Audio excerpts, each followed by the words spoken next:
Anna crafts and weaves and gardens. Outback is the canoe she's making out of an old tree.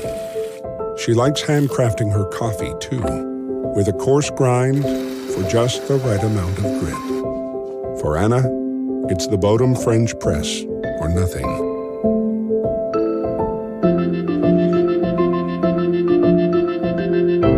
If coffee is the stuff of life, let's make it as good as we can.